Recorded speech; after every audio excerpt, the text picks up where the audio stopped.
Hello and welcome to How's That? The first eliminators just got over, and we've got a result from there. Sunrisers Hyderabad winning by the skin of its teeth, so to say, against Royal Challengers Bangalore. But of course, Royal Challengers Bangalore did not have a good enough score on board, but still made a fight of it. Good morning, Vijay. I hope you enjoyed the game last night. It was quite a nail biter. Yeah, good morning. Nail biting, exciting, very competitive, and Hyderabad won. I know some people who are praying, Vijay, for Hyderabad to be winning, and Yeah, Uh, I think all those prayers were answered, but heartbreak for RCB fans. They tried yeah. everything they could. Perhaps their batting could have come to the party a little bit better. But I admire your faith in Kane Williamson. And all right through, you kept on saying that Williamson is the guy who will pull it off even before he had batted. So good. I mean, it was good for Hyderabad. Good result for IPL also because we'll have a very good competitive side in the match tomorrow. So Williamson, since you mentioned him, Vijay, was always going to be crucial because the pitch was slow and there was some help for the spinners with no dew at all. And we got to see AB de Villiers play a classy knock. You needed someone with maturity to hold the innings together, and Williamson did that perfectly. And we knew the kind of experience that he brings to the table, Vijay. Williamson was always going to be a standout performer. If he had fallen, there was no way Hyderabad was going to win this game. And I think, therefore, that the choice of man of the match was quite right, even though Jason Holder would have pushed him very, very close for that award. The choice was perfect. Holder wouldn't have grudged it also because he knew it was a masterclass in the middle. And Williamson Rajaraman, I picked two moments. I mean, I'll pick two moments: the sixth he hit of Chahal and the sixth he hit of Washington Sundar. Just to tell them, just to make a point that he was he was planning his innings. He had paced his innings beautifully, and he knew when to come up with the big shot and he hit against the two best spinners on view last night. Uh, Hats off to Williamson for his incredibly very skillful innings, I must say. Those two sixes, Vijay, both were release shots. They released the pressure, and they also communicated to Royal Challengers Bangalore that Williamson was in absolute control, that he could step on the pedal, play the big shots where he wanted to. But I think there's a veritable lesson there, Vijay, for young batsmen who played the big shots and got out. There is a lesson from Williamson. He was telling them that you could just tap the ball into vacant areas, pick those singles and twos, and still win the match for Sunrisers Hyderabad. I think anybody who was watching this game will learn that T20 is no different from Test cricket. You have to be smart. You have to think on your feet and then go on to play well. I think Williamson and even Jason Holder, who can play the big shot, both of them showed that you needed maturity and a sense of control. Wasn't it great to watch them both against the two leg spinners for Royal Challengers Bangalore, Vijay? See, and Williamson Rajaraman, if you see those two sixes, one against the turn, one with the turn. So that it showed how confident he was, and how he was sure of the length he had picked. Right, he had picked the right length when he's playing those shots, and very courageous shots because a little if he had not connected well, if he had mistimed it, that was the end of the innings for him and probably SRH because yeah, Holder was there. You never know, and but it was a very gripping game. Slow pitch, a lot of turn for the spinners, but very exciting. Some of the performances will always stand out.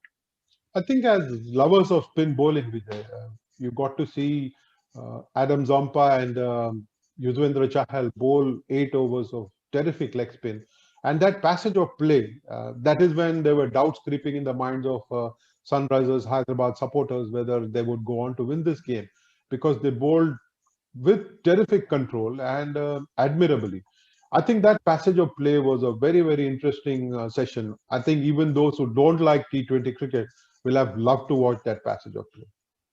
Yes, I think I won't be wrong if I say some of the coaches would like their students to watch the footwork, watch how they're negotiating the deliveries, and like you said, two superb leg spinners in helpful conditions. It was a master class, and it was he had to bear in mind that he had to keep the runs coming, keep his wicket, play the big shot when it matters. It wasn't easy, and Zampa and Chahal were at the throat. So I think it was that those 8 overs were probably one of the most fascinating phases of this year's IPL. Vijay, I get goosebumps even as we are talking about this 8 overs of an intense contest between bat and ball, two wily leg spinners against Kane Williamson, who was marshalling the batting there, perhaps even telling Jason Holder to go easy because he had seen wickets fall at the other end. He had seen people come and go, and Williamson knew that he had to stay till the end and take the side home. It was quite a treat. I haven't seen anything like this. It was a challenge for the batsman, and Williamson was up to it. And when you see masters like that play with no hurry, with great sense of awareness of what the scoreboard is asking of them, you can learn a hell of a lot watching just these two cricketers. And don't you think, Rajaraman, the best thing was that the nicest man on the cricket field in world cricket came up with such an innings? I mean, everybody would have applauded. Nobody would have grudged Kane Williamson. Even the staunchest of RCB fans would have applauded the way Williamson batted. And I think it should rank as one of the finest ever in IPL history. Yeah, I think also credit should be given to the Sunrisers Hyderabad team management for resisting the temptation to bring in Johnny Bairstow. Now, Riddhiman Saha, who had given the side very good starts in the company of David Warner, was injured and was not available. So they would have been very tempted to bring in Johnny Bairstow. And for him to be accommodated, one of these two international captains would have had to be dropped, either Kane Williamson or Jason Holder. And yesterday, as their luck would have it, their decision proved them so right. Yes, they played with four international captains, in fact, Rashid Khan, Warner, Williamson, and Holder. So you're absolutely right. It would have been very tempting, very tough decision to take, but I'm so happy that they stuck to Kane Williamson and did not look at bringing Bairstow back because even the previous games this combination has worked. And again, I must say, Raman, probably nicest man, like I said, for Williamson, and probably one of the best teams when it comes to fair competition. I mean, SRH is, if you look at the players, they have good words for the opposition, and they are the best ambassadors on the field, I think. It was really a marvelous competition between bat and ball, Vijay. But let us watch what Simon Katich, the Royal Challengers Bangalore coach, has to say about how well these two batted and took SRH home. Credit to the Sunrisers today. I thought they squeezed us beautifully. They took early wickets, and then we were always under pressure trying to play catch up. But we always felt if we could get 150 on the board, we'd be in the game, particularly with the two leggies in the team, and seeing the wicket slow and offering a little bit of turn. So, to stack our batting today and only get 130 was disappointing, and Sunrisers thoroughly deserved to go through. I think from the big improving point of view, we need to get more out of our batsmen, probably in that middle to lower order, and just the consistency, which is never easy for those roles. They are tough roles to play when you're coming out under pressure and trying to find the boundary or score at 10 and over. So, we've given a few of the guys good opportunities throughout this tournament to see what they can do, and hopefully that will continue in the future. Great sign for the future is that, Patakar was magnificent at the top of the order. It's certainly a tough job for a young man in his first season, and he did a magnificent job. He's got all the shots. He played some very good knocks for us, setting us up, for some big platforms. So he was exciting. Washington Sundar did a great job for us. Obviously, Mohammad Siraj showed some signs there with the new ball towards the back end of the season as well, and thought he bowled well again tonight. So, yeah, there's some very good young talent coming through, and hopefully they can continue to get better for us. I think Catich was so sporting when he's giving credit to Sunrisers, and he's accepting the fact that they did not perform well to the expectations. The batting did not click, and he is accepting. Yes, he takes the blame as a good coach, and I mean, he has good word for the opposition, which is the best thing I thought, and he promises to come back very strongly next season. Let us listen to what Jason Holder has to say. I think the dynamic of our bowling attack, we've got skill. Sandeep comes in and swings it. Myself, I've got height, bounce, a bit of movement as well too. And then Nataraja just comes in and he's very, very, very subtle with his variation, and he's consistent as well. I think it's a really good balance. We've got the left arm seam, and then we've got obviously Sandeep, who's a little shorter, swinging. And then obviously got myself at 6'7", coming in with some bounce and movement as well too. So I think it's a really good balance, And then we've got a world-class spinner, Rashid Khan. Yeah, the morale in the camp is very good at the moment. Obviously, we've done really well at the back half of this tournament. I think we've peaked at the right stage of the tournament, and we're carrying some really good momentum. It's just important the guys keep stepping up. It's been really good as a unit, and different guys have been putting their hands up on different occasions, and we've been able to get to this point. I think with one more big effort, we'll be definitely into the final. For me, it's all about execution. Something that we really preach in our dressing room is executing. I think once we have solid plans, and then more or less, you just go to execute your plans. We've had lots of discussions at length about what we want to do to certain players, and then in the heat of the battle, it's all about executing. And I think we've done an outstanding job in executing, led by our bowlers. Everybody has really put their hand up, and we've used our skill and our brains. In a format like this, Vijay, Jason Holder would not have grudged Kane Williamson his Man of the Match award, but Jason Holder was terrific with the new ball, wasn't he? And then showed a sense of maturity in starting off sedately with the bat, but eventually ending up with a quick fire knock that helped Sunrisers Hyderabad. But Jason Holder was with the ball. He was very crucial for Sunrisers Hyderabad. I mean, he made a very, very good point when he spoke of Shahbaz Nadeem's contribution. I mean, last night he says the bowling figures may not reflect his contribution, but he was very, very important right through. And that's the thing, Holder, Williamson, Warner, they back each other. Look at Rashid Khan, how he talks about his colleagues. So it's a very wonderfully knit team. And nobody should grudge if they go on to win the title. I would feel happy because it's one sporting team which brings a lot of spirit to the game. Since you mentioned Jason Holder talking about Shahbaz Nadeem, let us watch what he's got to say. And then Nadeem is obviously definitely fit into our attack quite nicely. He's came in. I think David has really used him really well in the tournament, and we've been able to see the best in Nadeem, And I think he was a little unlucky today as well. His figures probably don't suggest how well he's bowled, but more or less, he's done an outstanding job for us, particularly in these last couple of fixtures that we've had. Nadeem's 4 overs, Vijay, were just as important as the 4 overs that Rashid Khan bowled. Rashid Khan, of course, picked up no wickets, but he was effective in controlling the run flow. And then Nadeem, I think, was seen as the weakest link, and RCB would have tried to target him and lost a couple of wickets to him. But see how he has beautifully adapted and got. He has lost very little time in getting into his rhythm, bowling to some of the best batsmen in the game. And at no point did Nadeem lose his heart. And in fact, I don't think any SRH bowler was off target last night. I mean, they were all on spot. They all bowled very tight, especially when somebody like De Villiers was on strike. So a very good, I think, exceptionally collective performance by the bowlers. Jason Holder, of course, picked up those 2 wickets of Virat Kohli and Devdutt Padikkal. Padikkal, very, very proficient opening batsman, somebody who scored a lot of runs this season. And Virat Kohli, who is leading run scorer for Royal Challengers Bangalore. Virat, of course, Vijay, trying something new, tried to open the innings in wanting to show intent, not just to the opposition, but also to his own team, that he wanted to go out there and perform. But he got a beauty from Jason Holder, slanting across his body, and ended up gloving a catch on the leg side to Srivat Goswami, who did very well to take that catch.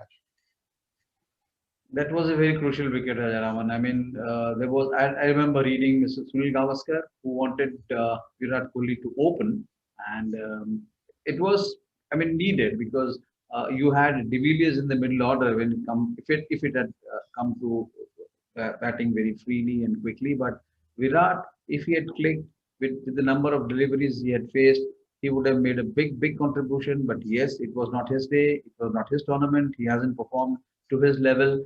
And Holder's strike will remain the feature of the match because getting Virat early set the trend, and then he got the batsman in form, Padikkal, who would now realize that facing an international bowler, class bowler like Holder, means you have to be alert all the time. We'll stick to Virat, Vijay, for just that little bit because it is important. There is a lot of chat about how Virat should not have opened the inning. But I got to see great intent in the little time that he spent in the middle. He was busy. He was trying to stroke the ball into the vacant areas and then run very hard. I thought there was good intent, and unfortunately for him, he got a beauty from Holder and ended up being dismissed quite early. But this is what you want from a captain, intent, and we got to see that from AB de Villiers later. He adapted really well and played that wonderful half century that gave them at least a score to bowl with. I think it was a brave decision. It was a very wise decision because he had to take on the mantle. If he had delivered, the whole world would have been raving about his captaincy, his batting, and whatnot. So give credit to him. He took the decision, and what? He's a very flexible batsman. He can bat at any position. He has shown it in the past. So it was the right move. I mean, I will not find any fault with the fact that he decided to open. He was the best batsman in the team, and the captain of the team decides to take on the responsibility. If he failed, fine. He can learn lessons and come back strongly next season. While we are talking about Virat Kohli and his decision to open the innings, Vijay, here is a very good question that comes to us from Bhagyesh Joshi of the North Stand Gang, Mumbai. Virat Kohli has scored 466 runs in 15 innings with 3 half centuries and 90 runs unbeaten as his best knock. RCB made as many as 4 changes for the key clash versus SRH. Though Virat Kohli has scored 2,340 runs as an opener in 16 innings, how wise was the decision to open with Kohli in a key clash like the eliminator? Kohli opening meant putting pressure on the middle order and AB de Villiers. Good question that Bhagyesh, but Virat Kohli had to do it. His strike rate in the middle overs was not as good as he would wanted it to be. So he was taking a chance with opening the inning to try and give a good platform to RCB at the start. Unfortunately for him, it did not work out. I think these decisions come across as iffy because he has failed. But had he gloved the ball better, had there been more glove to the ball, it might have been flying to the fine leg fence for 4 runs, and we never know what would have happened thereafter. But it was a call that he had to make, and I think teams will always back a captain who is ready to put his hand up and step up for the team. But AB de Villiers, it was who held everybody's attention. Again, a master class in batting on a difficult track. Was not the easiest of pitches to play shots on, but AB de Villiers showed that he could play a wonderful innings even in tough conditions and against very smart bowling. Yeah, and a super ball from Natarajan, who is now a father. So it was a great day for him, becoming a father and getting De Villiers, set De Villiers out at a very crucial time. Oh, to get that Yorker and get it past De Villiers' defense. I think Natarajan will remember that for long. But AB de Villiers as a batsman was important for RCB's success last night. Unfortunately, he got out at a critical time. But the 15 runs that the tailenders added in the end, Vijay, in the final over, I think that proved handy for RCB. Unfortunately, this was not a big enough score. And even Virat Kohli admitted at the end of the game that it was the batsmen who needed to take the blame because they were not smart enough. He was quite critical and accepting of the fact that the batsmen let the side down last night. Yes, the batsman did let the side down, and there was one lesson which went out last night, that You may be the best team, you may look the best team, you may be the best batsman, but you have to go and deliver, and times are not always in your favor. So there is something called the luck factor. Maybe if Srivat Goswami had dropped the catch, say Virat would have continued, and maybe you never know what would have been the course of the game. But this is a very, very exciting and a very unpredictable format. Like again, I'll quote Mr. Gavaskar, who said, "This is T20, and what matters is your temperament." See, I think RCB also had a challenge. They had to make 4 changes. Rajaraman, what are your thoughts on this? I mean, 4 changes for such a crucial contest. See, Chris Morris's injury forced some of these changes, as also the return of Navdeep Saini. Now, they were fortunate that instead of Morris, it was Saini who was coming back into the side. But it is not an apple for an apple change because you needed to balance the foreigners. And they had to bring in Moeen Ali then. Now, when a change like this happens, the balance is disturbed. And I think it is one of the biggest challenges for teams to find the kind of right combination and for it to happen at a critical match. It would have been very simple if Morris were fit and then Navdeep Saini were returning. They would have had to make just one change. But then in trying to find the right balance and the right combination, they've had to make wholesale changes to the side. I want to know your views on a wicket of a free hit. Well, that was tragic. We didn't get to see the replay, Vijay, but I really believe that Moeen Ali sacrificed his wicket so that AB de Villiers could stay at the wicket. Driving the ball to extra cover and then setting off for a run, if it was his call and if he had gone along with it, then Moeen Ali's fault. But then I think it was AB de Villiers who was charging down the track. I got to see that later as well. Batsmen take a start, the non-striker takes a start and then sets off for a run. And Moeen Ali would have spotted AB de Villiers come too far down the track for him to go back. And I think he made a sacrifice. I could be wrong, Vijay, because we didn't get to see the replay. But I really think it was AB de Villiers who charged down the track and Moeen Ali was sacrificing his wicket so that de Villiers could stay and score a few runs. I think Rajaraman, you're right. He had to sacrifice because from whatever we got to see, you and I both saw de Villiers take off, and the fact that Moeen Ali had faded off the back foot, so that much time you would have lost, right? You play back and then you take off for a single. So that crucial whatever seconds would have cost him. But on screen, if you see, he was far away from reaching the crease. But it was a brilliant piece of fielding by Rashid Khan. Direct hit, he might have just got to see a single stump, and for him to knock that down was terrific to watch, Vijay. Yeah. Rashid Khan is my favorite cricketer in this tournament. When he's bowling, batting, fielding, doing nothing, he is an absolute joy to watch. You spoke about a gloved catch, Vijay, and there was another one which became a controversial talking point. I'm talking about David Warner being ruled out by the TV umpire for having gloved a catch to AB de Villiers. Perhaps the ball did not even touch the glove. It must have brushed his abdomen on the way to the wicketkeeper. But the umpire saw a spike on ultra edge as the ball was passing the glove. Without conclusive evidence, it was almost like a field umpire had heard something and then ruled a batsman out. Similarly, a TV umpire seemed to have made a mistake. I don't know what your own thoughts are, Vijay. Would you like to share them? See, he went by the technology, right?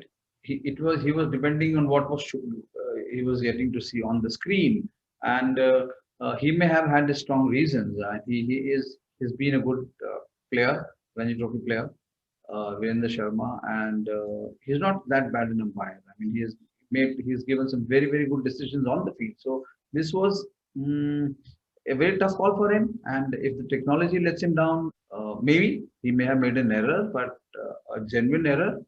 Driven by technology, not human error, an error driven by technology. So you have to remember that. I had tuned on the volume, Vijay, on the television set when this happened, and I heard Mr. Gavaskar say that Virendra Sharma would be hoping that he doesn't run across to David Warner in the evening. But I think eventually Warner would be relieved that the side got home and will play against the Delhi Capitals in the second eliminator in a bid to try and get to the final. That should be a good game as well, Vijay. Yeah, it should be definitely a good game. There is no doubt about that. There is a lot of expectations, hopes, each team wanting to conquer the other and get on to the title contest. So one can expect they are now into the final stages. So I'm sure they would have kept their best for this eliminator. And as Hyderabadis with roots in Hyderabad, I think we will look forward to Hyderabad beating our home side, Delhi, in that big game. And on that note, Vijay, thank you very much for being here today. It has been a very enjoyable discussion with you. Oh yes, I enjoyed the discussion. Thank you very much. Have a good day.